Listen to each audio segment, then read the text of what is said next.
I'm Chandni Gupta, Deputy CEO and Digital Policy Director of Consumer Policy Research Centre in Australia.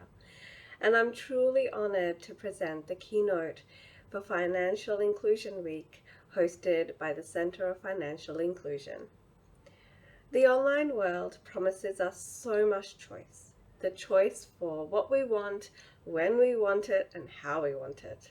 At a click of a button, we can have what we want delivered to our door in minutes, to our inbox in seconds. But what is this choice costing us? Is this choice even a reality? In my work in the digital policy space, working in regulatory agencies, in international and local organizations focusing on consumer policy, I've seen time and time again that when it comes to the online world, choice is in fact a myth. One particular way that our choice is obscured is through online deceptive and manipulative designs, also known as dark patterns, which are design features embedded into our websites and apps that we use every day, and they're embedded purely to influence our decisions, our choices, our experiences. And they're so common. It's things like making a cancellation process so difficult, you put off cancelling your subscription and put up with paying for something you don't need. It's like the countdown timer that pressures you to take up a great deal only for that deal to turn up again a week later. Or it's pre-tick selections that mean you share more of your personal information with more companies, whether you like it or not. But common practice shouldn't be best practice. Our research in Australia and research by others worldwide confirms that dark patterns are often not in the best interest of consumers or the wider community. In Australia, we've found that dark patterns are costing people time, their money, loss of control over their data, and ultimately impacting their well-being as they are steered to make choices that aren't in their best interest. Our initial research into this confirmed that 83% of Australians have experienced some form of negative consequences because of dark patterns. When we looked at issues such as subscription traps, we found that almost half of the population had spent far more time cancelling a subscription than they had intended to, while 1 in 10 found the process so difficult that they continued to pay for something they no longer needed or wanted. In a world where so much of what we do is online, people shouldn't have to experience this, nor for this experience to be seen as the norm of being online. Your theme for this year's Financial Inclusion Week is Financing the Future, Shaping the Next Decade of Inclusive Finance. For financial inclusion, choice is utmost paramount, a choice that is genuine, is freely made, and doesn't come with strings attached.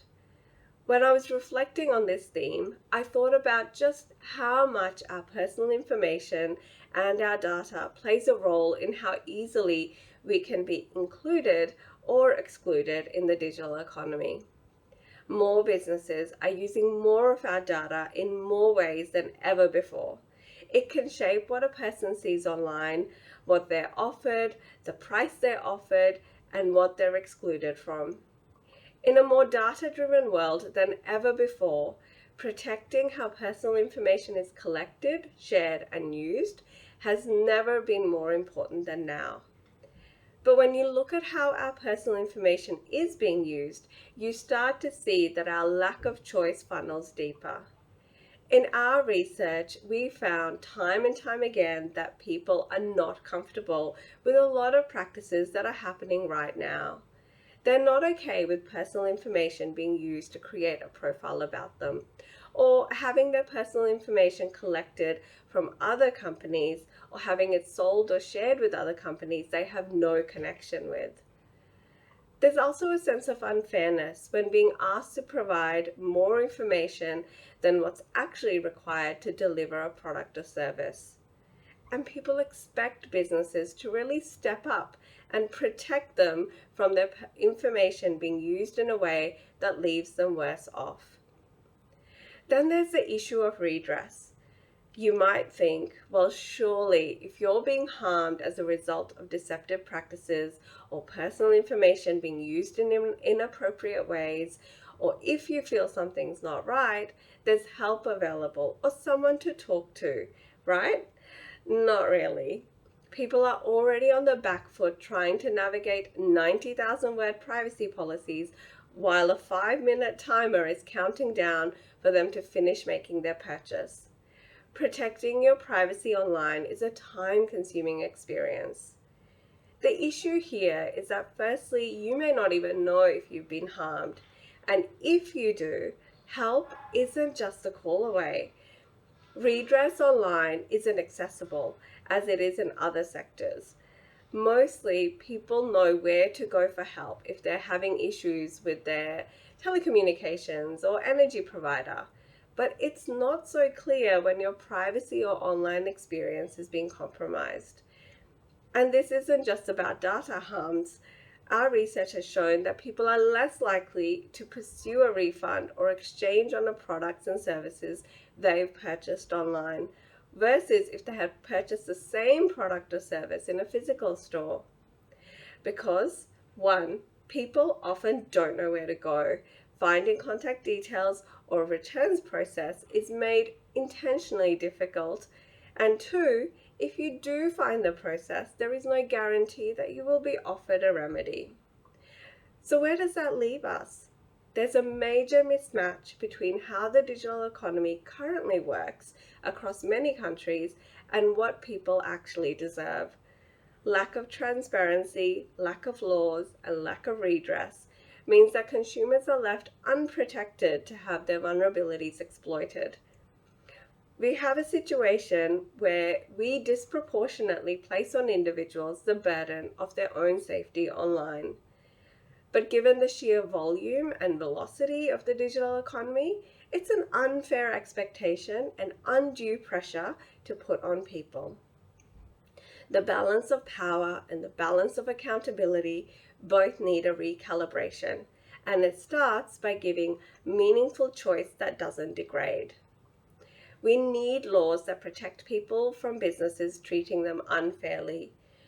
We need positive obligations on businesses to put people at the center of their systems and processes instead of them being a byproduct or a product themselves. We also need to see increased enforcement resources for our regulators so they can take action well before there's widespread harm. And we need clear pathways for people to access support when experiencing digital harms through better customer service offerings internally, complemented by well-funded external and independent dispute resolution mechanisms. Laws take time, but businesses are in the best position to make changes today. They have the power to immediately improve the online consumer experience by shifting their choice architecture, their processes, and rethinking their business models that put people before profits. We all deserve to experience the benefits of the digital economy and all the amazing aspects it offers without exploitation, without manipulation, and without barriers. We deserve a digital experience that's fair, safe, and meaningful today and in the future. Thank you, and I wish you an excellent week of wonderful collaborations and connections that fuel your creativity.